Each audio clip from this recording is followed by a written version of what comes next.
High all government job aspirants welcome to my YouTube channel gen studies for government jobs. तो आज के আমরা discuss করছি static GK class 5। এর আগে আমরা টোটাল 4টে স্ট্যাটিক জিকের ক্লাস করে নিয়েছি এবং এই স্ট্যাটিক জিকেগুলো নেওয়া হয়েছে আর রিসেন্টলি হয়ে যাওয়া এসএসসি সিজিএল এক্সাম, যেটা 2020 সিজিএল এক্সাম হয়েছে কিছুদিন আগে, মার্চ মাসে হয়েছিল, ফেব্রুয়ারি মার্চে। তো সেখান থেকে নেওয়া। ওকে, তো যারা যারা আপকামিং এক্সামের জন্য প্রিপারেশন নিচ্ছেও তারা অবশ্যই এগুলো নিজে থেকে আগে থেকে অ্যান্সার করার চেষ্টা করবে, বিশেষ করে এনটিপিসি, ডাব্লিউবিসিএস, বিশেষ করে যেসব গ্র্যাজুয়েশন লেভেলের এক্সামগুলো আছে। ওকে, তো ফার্স্ট কোশ্চেন দেখো কি বলেছে, মিথ্যাকটিক বা মিথ্যাকটিকম নাটকটি রচয়িতা কে? খুব ইজি প্রশ্ন, তোমাদের বুকস অ্যান্ড অথার্সের হিস্ট্রি বুকস অ্যান্ড অথার্সের ক্লাস আমি করিয়েছিলাম, এই ভিডিও ডেসক্রিপশনে আমি সেটা লিঙ্কও দিয়ে রাখবো, সেটা একবার রিভাইজ করে নেবে। তো মিথ্যাকটিক বা মিথ্যাকটিকম নাটকটি রচয়িতা হচ্ছেন শূদ্রক। মহাকবি কালিদাসের রচিত কিছু গ্রন্থ, মেঘদূতম, মালবিকাগ্নি মিত্রম, এগুলো একটু মনে রাখবে, ঠিক আছে? বুকস অ্যান্ড অথার্সের ওখানেই সব পেয়ে যাবে। 2 নম্বর প্রশ্ন যেটা দিয়েছিল, দেখো কি বলেছে, ভারতের কোন অংশে পাটকাই বাম পাহাড়টি অবস্থিত? তো ভারতের পূর্ব ভারতে বা ভারতের পূর্ব অংশতে পাটকাই বাম পাহাড়টি অবস্থিত। 3 নম্বর প্রশ্ন, নিম্নলিখিত বিবৃতিগুলির মধ্যে কোনটি অসম্পূর্ণ, মানে কোনটা সঠিক নয় আর কি, সেটা বলেছে। তো দেখো, ব্রাশ এর মধ্যে 30% দস্তা, 70% তামা থাকে, এটা ঠিক আছে। বাষ্পীভবন শীতল হওয়ার কারণে হয়, এটাও ঠিক আছে। দেখো, চাপের পরিমাপযোগ্য একটি একক হলো মিটার, তো এটা সঠিক নয়। চাপের একক কি আমরা জানি, পাস্কাল। ওকে, বা নিউটন পার মিটার স্কোয়ার। তো এটা মনে রাখবে, চাপের একক হচ্ছে পাস্কাল। পরের প্রশ্ন কি বলেছে দেখো, আইসিসি আন্তর্জাতিক cricket council spirit of cricket 2019 পুরস্কারটি কে জিতেছেন? তো 2020-তে অ্যাওয়ার্ডটি দেওয়া হয়েছে কোনটার, স্পিরিট অফ ক্রিকেট 2019-এর। তো এটা কি পেয়েছেন? এটা পেয়েছেন বিরাট কোহলি। অপশন ডি হচ্ছে এটার অ্যান্সার। পরের প্রশ্নে চলে আসি, কোন বছর রানা সাঙ্গর সাথে বাবরের মধ্যে খানুয়া যুদ্ধ হয়েছিল? তো বাবর এবং রানা সাঙ্গর মধ্যে খানুয়া যুদ্ধ হয়েছিল কত সালে? তো হিস্ট্রি খুব ইম্পর্ট্যান্ট একটা প্রশ্ন। তো এটা কত সালে হয়েছিল? 1527 সালে। 1526 সালে কী হয়েছিল? বাবর এবং ইব্রাহিম লোধির মধ্যে পানিপথের প্রথম যুদ্ধ হয়েছিল। তো এটা মনে রাখবে তোমরা, পানিপথের দ্বিতীয় যুদ্ধ এবং তৃতীয় যুদ্ধ কাদের মধ্যে হয়েছিল, কত সালে হয়েছিল, একটু কমেন্ট করে জানিও, মনে আছে নাকি? তৃতীয় গোল টেবিল বৈঠক কোন সালে অনুষ্ঠিত হয়?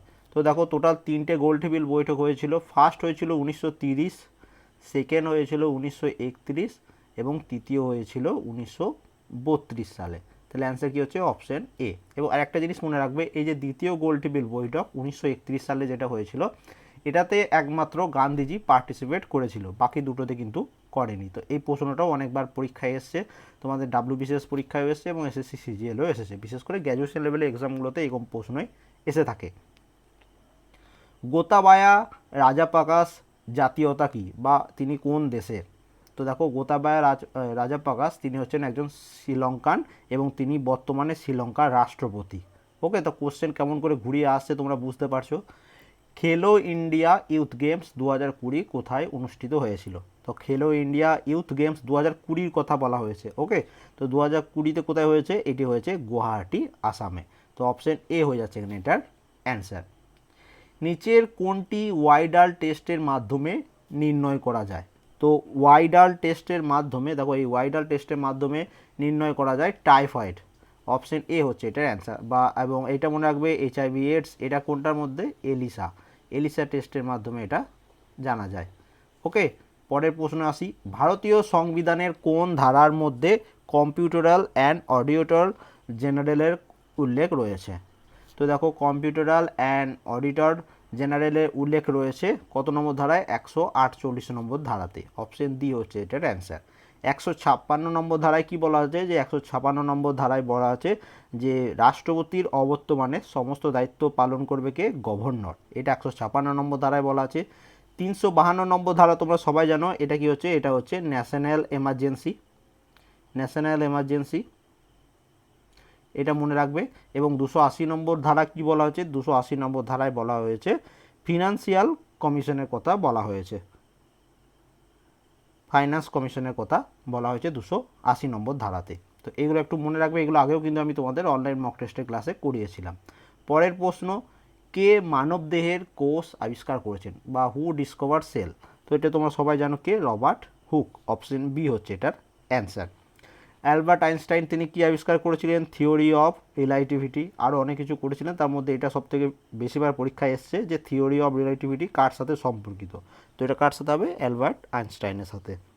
ওকে, পরের প্রশ্ন দেখো, বুকস অ্যান্ড অথার্স থেকে প্রত্যেক পরীক্ষায় প্রশ্ন আসে, তোমাদের এগুলো কিন্তু পড়তেই হবে।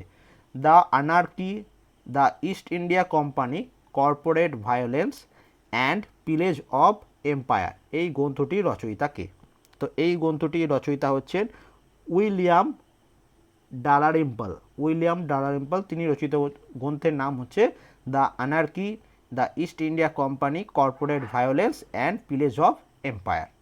পরবর্তী প্রশ্নে চলে আসি, দেখো, পাঞ্জাব এবং পশ্চিমবঙ্গ রাজ্যের নিম্নলিখিত মার্শাল আর্ট ফর্মগুলির মধ্যে কোনটি অনুশীলন করা হয়? মানে কোন মার্শাল আর্ট ফর্মটি পশ্চিমবঙ্গ এবং পাঞ্জাব দুটো জায়গাতেই অনুশীলন করা হয়? তো এটা কোথায়? লাঠি, লাঠি খেলা যেটাকে বলা হয় সেটা। অপশন এ হচ্ছে এটার অ্যান্সার। এবার আমরা চলে যাচ্ছি নেক্সট পেজে। পরবর্তী প্রশ্ন দেখো, ভারতীয় বিজ্ঞান কংগ্রেস বা ইন্ডিয়ান সায়েন্স কংগ্রেস যেটাকে বলা হচ্ছে 107তম সংস্করণটি কোথায় অনুষ্ঠিত হয়েছিল? তো ইন্ডিয়ান সায়েন্স কংগ্রেসের 107তম সংস্করণটি এটি অনুষ্ঠিত হয়েছে বেঙ্গালুরুতে। অপশন এ হচ্ছে এটার অ্যান্সার। নদীর উত্তাল মুখ যেখানে মিষ্টি জল বা স্বাদু জল যেটাকে বলা হয় এবং লবণাক্ত জলের মিশ্রিত হয় সেটাকে কী বলা হয়? তো নদী যখন মোহনায় গিয়ে সমুদ্রে মেশে তখন কী হয়? মিষ্টি জল এবং লবণাক্ত জলের মিশ্রণ হয়, তাহলে অ্যান্সার কী হচ্ছে? মোহনা। অপশন ডি হচ্ছে এটার অ্যান্সার। তো জিওগ্রাফি থেকেও খুব সুন্দর সুন্দর প্রশ্ন এসছে। এবার পরের প্রশ্ন দেখো, ইন্ডিয়ান ইকোনমিক্স থেকেও প্রশ্ন এসছে। এমন একটি পরিস্থিতি যেখানে সরকারের ব্যয় তার রাজস্ব থেকে বেশি, মানে আয়ের থেকে সরকারের যে আয় হচ্ছে তার থেকে ব্যয়টা বেশি হচ্ছে, সেটাকে কি বলা হয়? তো সেটাকে বলা হয় ডেফিসিট ফিন্যান্সিং। অপশন সি হচ্ছে এটার অ্যান্সার। পরের আরেকটি প্রশ্ন, কোন সংস্থা বা কোন অর্গানাইজেশন 2016 সালের কৃষি বিপণন এবং কৃষক বান্ধব সংস্কার সংশোধন চালু করেছে? তো এটাকে চালু করেছে 2016 সালে নীতি আয়োগ। নীতি আয়োগ 2016 সালে কৃষি বিপণন এবং কৃষক বান্ধব সংস্কার সংশোধনটি চালু করেছে। ওকে, পরের প্রশ্ন, নিম্নলিখিতদের মধ্যে 1857 সালের বিদ্রোহে সাথে যুক্ত ছিলেন না কে? তো তোমরা সবাই জানো কুনওয়ার সিং, বেগম হজরত মহল এবং মঙ্গল পাণ্ডে, এনারা তিনজনই কিন্তু মহাবিদ্রোহ বা 1857 সালে বিদ্রোহের সাথে যুক্ত ছিল। কে ছিল না? ভগৎ সিং যুক্ত ছিল না। তাতে এখানে সঠিক অ্যান্সার কী হচ্ছে? ভগৎ সিং। নিম্নলিখিতগুলির মধ্যে কে 2019 সালের অর্জুন পুরস্কার প্রাপ্ত নন? মানে এনাদের মধ্যে কে 2019 সালে অর্জুন পুরস্কার পাননি? তো অর্জুন পুরস্কার পেয়েছে কে কে? স্বপ্না বর্মন, তিনি 2019 সালে অর্জুন পুরস্কার পেয়েছেন। এবং স্বপ্না বর্মন তিনি কোন স্পোর্টসের সাথে যুক্ত? তিনি হচ্ছেন হেপ্টাথেলন। ওকে, হেপ্টাথেলন স্পোর্টসের সাথে যুক্ত। পুনম যাদব তিনি ক্রিকেট স্পোর্টসের সাথে যুক্ত। তার সাথে রবীন্দ্র জাডেজা তিনিও ক্রিকেট স্পোর্টসের সাথে যুক্ত। যে 2019 সালের অর্জুন পুরস্কার প্রাপ্ত নন তিনি হচ্ছেন মেজবান পাটেল। তো অপশন বি হয়ে যাবে এখানে এটা অ্যান্সার, যে নিম্নোক্তগুলির মধ্যে 2019 সালে অর্জুন পুরস্কার প্রাপ্ত নন বা অর্জুন পুরস্কার পাননি হচ্ছে মেজবান পাটেল। অপশন বি হচ্ছে এটার অ্যান্সার। বিশ্বের একমাত্র ভাসমান ডাকঘর কোন হ্রদে অবস্থিত? খুব সুন্দর একটা প্রশ্ন, প্রথমবার এই প্রশ্নটা এক্সামে এসছে, যে ওয়ার্ল্ডের একমাত্র ফ্লোটিং পোস্ট অফিস কোন হ্রদে অবস্থিত? তো দেখো এটা কোথায়? এটা হচ্ছে ডাল লেক। ডাল লেক বা ডাল হ্রদে অবস্থিত। এবার দেখো অপশন এতে যেটা রয়েছে উলার লেক। উলার লেক হচ্ছে দেখো এটা জম্মু কাশ্মীরে অবস্থিত এবং এটা হচ্ছে fresh water lake. Option B যেটা রয়েছে ডাল লেক, এটা শ্রীনগর জম্মু কাশ্মীরে অবস্থিত। চিল্কা লেক এটি কোথায়? উড়িষ্যা রাজ্যে অবস্থিত। এবং লোকটাক লেক এটি কোথায়? মণিপুর রাজ্যে অবস্থিত। তো কোনটা কোন রাজ্যে অবস্থিত এটা একটু তোমরা দেখে নেবে, অবশ্যই পরীক্ষায় আসে। ভারতীয় কোস্ট গার্ডের সাথে ভারতীয় নৌবাহিনীর অন্তর্ভুক্ত দ্বারা চালানো অ্যান্টি হাইজ্যাকিং অনুশীলনের নাম কি? তো মেন কোশ্চেন হচ্ছে যে ভারতীয় কোস্ট গার্ডের সাথে ভারতীয় নৌবাহিনীর একটা অনুশীলন যেটার নাম হচ্ছে অ্যান্টি হাইজ্যাকিং, এই অনুশীলনটি নাম কি? ওকে, তো এটার নাম হচ্ছে অপহরণ। অপশন এ হচ্ছে এটার অ্যান্সার। নিম্নলিখিতগুলির মধ্যে কে অন্ধ্র কেশরী নামে পরিচিত? তো অন্ধ্র কেশরী নামে পরিচিত হচ্ছে টি প্রকাশন বা টি প্রকাশ। অপশন এ হচ্ছে এটার অ্যান্সার। ভারতীয় সংবিধানের নিচের কোন তফসিলটি এর বিষয়বস্তুর সাথে মিলিত হয়েছে? তো দেখো সরি এখানে একটু টাইপিং মিস্টেক আছে, এটা হবে এই যে রয়েছে 4টি তপশিলের কথা সেগুলোর মধ্যে কোনটা ভুল দেওয়া আছে।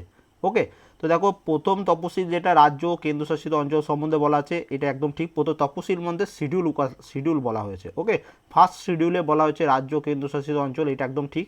দ্বিতীয় শিডিউল যেটা আছে সেখানে ভাষার কথা বলা হয়নি, সেখানে কি হয়েছে, সেখানে প্রেসিডেন্ট, গভর্নর, বিভিন্ন স্টেটের গভর্নর, স্পিকার, এদের স্যালারি অ্যালাওয়েন্স এইসবের কথা এই দ্বিতীয় তপশিলের কথাই বলা হয়েছে। তো এখানে অপশন এটা হবে এটা অ্যান্সার, যে এইটা মিল সঠিক অমিল আর কি, বাকিগুলো সব ঠিক আছে। দেখো তৃতীয় তপশিলে শপথ গ্রহণের কথা বলা হয়েছে, এটা একদম ঠিক। চতুর্থ তপশিলে রাজ্য পরিষদের আসন বন্টন, এটাও একদম ঠিক আছে। তো কোনটা ভুল, সেটা হচ্ছে দ্বিতীয় শিডিউলটা।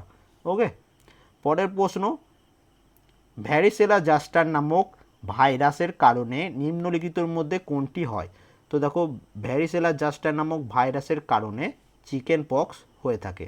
ওকে, অপশন এ হচ্ছে এটা অ্যান্সার। এবং আজ লাস্ট প্রশ্ন, জলের স্থায়ী ক্ষরতা দূর করার জন্য নিচের কোনটি ব্যবহার করা হয়? তো এটা তোমরা সবাই জানো যে স্থায়ী ক্ষরতা দূরকরণের জন্য ওয়াশিং সোডা বা সোডিয়াম কার্বনেটের ব্যবহার করা হয়ে থাকে।